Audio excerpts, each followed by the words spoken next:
What's happening, everybody? I am Eric J. Olson, and I am recording another live episode for the Managing Partners podcast. In this podcast series, we interview America's top managing partners to find out what they're doing to grow their law firms and to keep their case pipeline full. And today I have Aron Finkelstein. Hey, buddy, how you doing? Hey, how are you? Thanks for having me.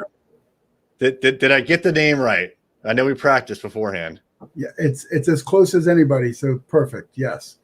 All right, you're going to give me a pass. I appreciate that. Well, cool. Let me tell the audience a little bit about you. So Aron Finkelstein is a member and managing attorney at the Murthy Law Firm, which specializes in employment immigration matters. Mr. Finkelstein's specific area of expertise within employment-based immigration law is working with corporations and individuals to achieve innovative solutions to complex issues within the immigration context. Welcome to the show. Thank you very much. Nice to be here, Eric. I appreciate your time. Can you tell us a little bit more about yourself and your law firm, things like how long you've been around, the size of your firm, stuff like that? Sure. So my story is a funny story, I think. When I graduated law school back in '97, that's 1997 for some of you, just making it's I never thought I'd be doing immigration law. I actually joined a litigation firm in downtown Baltimore and was working in litigation and was doing that. In the meantime, some immigrants would come in off the street, primarily from the Russian descent, and they'd have issue with citizenship and naturalization and various things. And it interested me, and I started doing that, and that started picking up quite a bit. But at the same time, the person who was running our family-based practice that did quattros, divorces, separations, things like that, she became a judge. So this is my first or second year out of law school. They said, okay, Finkelstein, we want you to take over that practice. You're becoming the official expert. And that was just pure misery. And I did that for maybe about 6 months. And then my wife told me either get another job or get another wife, because I was such a misery to live with. And because I enjoyed the naturalization stuff and helping people, which was really incredible, I had an opportunity to interview at the Murthy Law Firm. And I think that was in will be my 22nd year here, October. Today's my 22nd year anniversary. Happy anniversary. Thank you very much. And so I came on board. I was the second attorney that Sheila Murthy hired. And Sheila Murthy took me under her wing, as they say. And here we are 22 years later. And it's been an absolutely amazing ride, being able to help people and not deal in those types of difficult things originally. Murthy Law Firm itself started just about 5 or 6 years before I joined. We've been in business for about 27 years now. And as you mentioned, we have a lot of focus to employment-based immigration. We do the H's, the L's, that's the non-immigrant visas, the O's, the P's, the E's. We do go through the list of non-immigrant visas. That's specialized knowledge workers, extraordinary ability workers, intercompany transferees. We do the green cards, EB1, 2, and 3. We do the extraordinary ability, outstanding professor researchers, all of those, as well as the perm processes. All of these things we have, right now we have 21 attorneys and 1 junior associate who will soon be an attorney. And we have a total staff of a little bit under 100 here. We have offices in Owings Mills in Seattle, Washington, and then we have 2 offices, one in Chennai and one in Hyderabad in India. Wow, that's really interesting. It must be incredible for you to see the growth of the firm since you started exactly 22 years ago. That's quite a bit of growth, huh? Yeah, well, when I started, I was the 25th employee and the first guy that they hired, the first male that they hired. So I always joke with Sheila and I say, I'm the diversity hire, if you will. Because I was the first male person that they hired. Everybody else was women. And since that, we've grown to almost 100 in the U.S. an additional 25 in India. So yeah, it's been a pretty fun ride. So India office, we haven't come across that a lot when we interview managing partners, and we've done at least 120 or 30 of these at this point. How did that come about, and what kind of work are they doing for you out of that office? So our India office is an affiliate office because legally it has to be set up a certain way. That came about primarily because we had clients that were going to the consulate. A large part of our clientele is from India, and we had clients that were going to the consulates in Hyderabad and in Chennai, and they needed preparation for the consulates. They were having issues that were coming up. There's something called a 221G, which is when they issue a piece of paper that says, here's a mess of stuff that we need. Otherwise, we're not going to give you the visa. And these types of things were coming up quite a bit. And it became very difficult to remotely handle those types of issues that were coming up. The clients were, now Zoom is all the rage, but about 14, 15 years ago, it was not the rage. You couldn't do it as easily as we're doing right now. And people needed that personal touch. So we developed the office there, and our attorneys, we have a managing attorney there. His name is Senthil Kumar. We have a second in command over there. His name is Nana Mukhan. Brilliant lawyers that have been with us for 10, 15 years, and their only focus is on the consular practice. And so we found that made an enormous difference. It allows us to bill in rupees, not dollars, so it's a little bit cheaper for individuals who generally pay for their own freight when they're going to the consulates. And it also allowed them to have a much more tactile feel of what's going on a day-to-day, so that they could let us know how consulates were handling various things, so that we could be up to date and as cutting edge as possible as we were assisting people. Was that office up and running when you came into the firm, or is that something that happened since you've been a managing partner? No, I came in the firm in '99, and that office has been around probably for about maybe under 14 or 15 years. So that was something that was an office brainchild. That's something that we created. And Sheila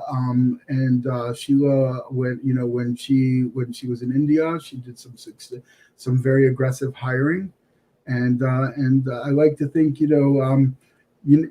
say that when something works out, you have to work really, really, really, really hard to put yourself in a position that you can get lucky. That's right. And so we worked really, really, really hard to get it up and running, and then we got lucky by getting really great people to staff the office and to make sure that the things that we were doing would make a big difference for our clients. So I'm very proud to say that I was a part of that. That's really, I like what you just said. Yeah, you work very, very hard, and then you may get lucky, but it requires hard work first. So that's super fantastic. I really like that phrase. I may have to borrow that from you. When you were talking about when you clarify that 97 was 1997, I was going to say something. I'll throw it out now. I've heard that time frame now referred to as the late 1900s. That's how old we're getting. Yeah. My son asked me, he said, "What year were you born?" I said, 1970. He goes, "Really, Dad? How were the dinosaurs back then?" Valid question. Funny. Cool. So you've got offices in the United States. You got offices in India. How do you go about getting clients? And are they? You mentioned like a lot of clientele coming from India. Are you marketing and advertising there, here, both? So, it's funny because I would say first of all, we were ranked, our website was ranked number one in Encyclopedia Britannica for the most traffic for any legal website. Now, if you think about it, we're not a huge website. We were only, I think that was about 7, 8 years ago. We were only 100 people, but there are 1,000 people law firms. And the reason why this happened is Sheila Murthy got in on the internet back in 1994. And 94, I mean, you didn't have a lot of people that were doing it. That's right. And she sat there for the first 3, 4, 5 years, and she said, people are not going to care how much you know unless they know how much you care. So she sat for free and would put content and more content and more content on the internet. And that developed to a point where we started to get unique visitors. I think at one point we were at over 1 million unique visitors. We're somewhere in that range right now. I haven't checked it, but I mean, that's what I understand. But because of that, people started to see Murthy's providing free information, Murthy's giving free guidance. People started to send questions. We were answering free questions by emails. Now we've converted those free questions into something which we call pre-hires, which we do. And I think everything kind of generated from there. Like you said before, if you work really hard, you may get lucky, right? And so getting it on the internet in 94, I mean, I think that's when Amazon launched, or maybe it was 95, but basically that was the beginning of an era that we didn't really know what was happening. Like, there were still people back then questioning if this internet thing was going to stick, right? And so if she got in, you guys got in at that point, and especially if you learned the content game, basically any questions that are asked of you, put the answer on a website, you got in really early. I'm looking at a tool that we use here to evaluate websites, and oh yeah, you guys have really good search engine optimization value, quite high. So that comes from a long time on the web for sure. So Yeah, you're definitely doing something right there. Well, it's easy to get out there, but if you get the wrong content out there, if you make consistent mistakes, Yep. if you do things that are not accurate, I think that the biggest boon for our reputation, for us, is that we're not looking to editorialize at all. We're looking to give you the substance of what's going on. This is the law. This is the rule. This is how it applies. This is what you need to do to be able to be successful. These are things that work. These are things that don't work. And right in the middle of the road of the law. It's a very user-friendly type of website, and it's geared towards people who are not lawyers. It's geared towards just the everyday guy who's going through the process. Their lawyer told them something. Mm-hmm. They're not quite sure what it means.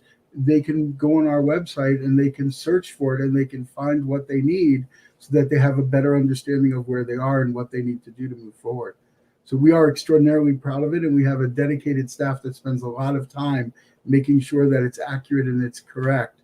And Sheila, I'd be negligent if I didn't mention her husband, Vasant Nayak, who is I would say, if Sheila is the brainchild of Murthy Law Firm, he's certainly the brainchild of the website and of all the workings that's there to make it so user-friendly. An absolutely incredible person. Excellent. So, one of the questions we like to ask of managing partners, we're a digital marketing agency, so I absolutely appreciate what you guys have done with your website, but we like to find out, what managing partners feel like they're doing well when it comes to marketing. I'm guessing that's the website for you. But then conversely, maybe something that you've tried in the past that has not worked, maybe something recently.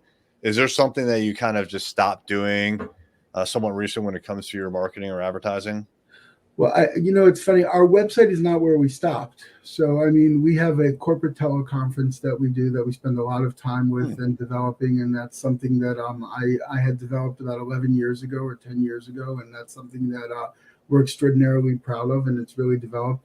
We have a forum, which we have something that's unique, which is a monitored forum, which allows people to ask questions. And we have what's called Topic of the Week, which allows people to ask a question within a topic. And one of the Murthy Law Firm attorneys will give you answers to your questions in that topic or that area. So we try to use all of those things. And yes, of course, we have things that didn't work. I think anytime we try to target an audience, it doesn't really go the way that we want it to go. We always think that, we're Murthy Law Firm, so let's target X or let's target Y. And it turns out the people that are attracted, or the corporations that are attracted to us, are always A or B or C. Mm-hmm, mm-hmm. So that's something that we find that happens. And we've had a few failure to launches, a few things. We had, I remember a few years ago, we decided that everybody was telling us, look how many hits you have, look at all these wonderful things. So we were up in San Francisco for a conference where we were speaking, and we said, okay, we have tons of clients in Cali. Let's go and make this huge dinner at this incredible Indian restaurant. And so we had RSVPs and we had everything. We did an absolutely incredible dinner, and we had like 26 people show up, you know. And so we've had those types of things, but I would like to say that the most important thing is not to kind of get down on it, but to kind of learn what your core strengths are, and then to really focus heavily on developing from your core strengths. I think anytime we've gone outside of our core strengths, which is we're very knowledgeable and we care. Anytime we go outside of our core strengths, which is to pass on that knowledge, to pass on what we care, it always kind of ends up not going in a great place. I don't think we have a single client that we played golf with, is what I'm saying. We're not whining and dining people the way we hear other large law firms are, and perhaps we should. It's just, that's not our thing. What our thing is maintaining cutting edge knowledge of immigration, of coming up with creative solutions for people, and really focusing on not. When somebody comes to you, they point out all of their issues. So you could take their issues and say, here's 10 reasons why you're in deep trouble. Or you could say, here's 5 ways we're going to fix your problem. And I think focusing on those solutions, whether it's in articles, whether it's in teleconferences, whether it's in forums, whether it's, we used to do the Murthy chats, whatever it is that's out there, is focusing on people's solutions and on kind of letting them know that we're going to help them on the journey. I think that's the most critical thing. The messaging is the most critical thing. Great points, all of them. And, you talked about kind of experimenting over time, like the dinner, where you expected a lot more people to show up. We've had that situation here at my company. And, it's disappointing at the time, but like you said, there's lessons to be learned, and it gets you to refocus back on your core. I think it's a good idea to experiment a little bit at the risk of minor setbacks or failures. These are not catastrophic failures, right? You still had people show up to the dinner. I'm sure it was a fine event. You just wanted something different. So worst case scenario is really not all that bad, and it could be really, really good. So I think it's my opinion as someone who runs a business is that it's a good idea to try those things, yet always stick to your core. And when you are going to try one of those things, it needs to fit in somehow, right? You don't want to do some crazy thing. Right. I couldn't agree more. It has to fit into what your culture is. It has to fit into how you're doing everything else. It's not that you can't stretch your comfort zone. It's that if you stretch your comfort zone and you put yourself in a situation where you're just not able to show your strengths, so it's just, it's not a win. So that type of thing. And I do think that it worked out well at that dinner anyway. A lot of people got doggy bags at the end, and so that was kind of a neat thing also. So she was she was incredible. She's brilliant. And the one thing that she is she and my Jewish mother have the same habit of they can't let anybody walk out the door when there's food left on the table. So you got your doggy bag and went on your way. There you go. That's funny. Speaking of stretching a little bit, what do you anticipate are your growth plans for the next couple of years? So, it's a very good question. I don't know about growth in terms of growth plans. We are right now focusing very heavily on our core competencies. And because we're focusing on our core competencies, I think that would be our growth plan. I think it would be to be able to continue the quality that we have as we continue to grow. The one thing about Murthy Law Firm is that we built all of these things. We built all of these vehicles to help people, and then we felt like we grew organically. We felt like the firm just grew around us.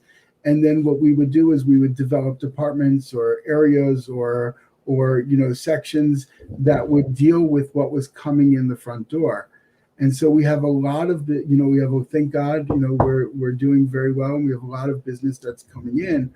But in order to do that, we had to be very careful about quality.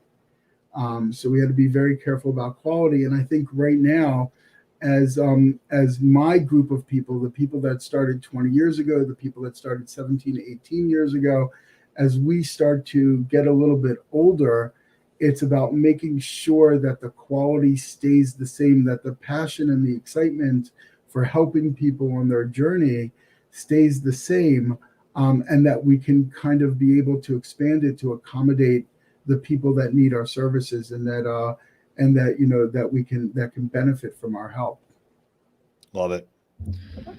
Well, this has been really insightful. Congratulations on 22 years for your work anniversary today.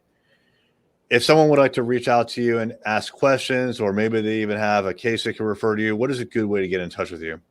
So you can contact us by going to our website, www.murthy.com. There's a contact feature there. You can sign up to our newsletter. That's on the website as well. You can call us at 410-356-5440. And you're welcome to schedule an appointment to speak to any of our fantastic attorneys.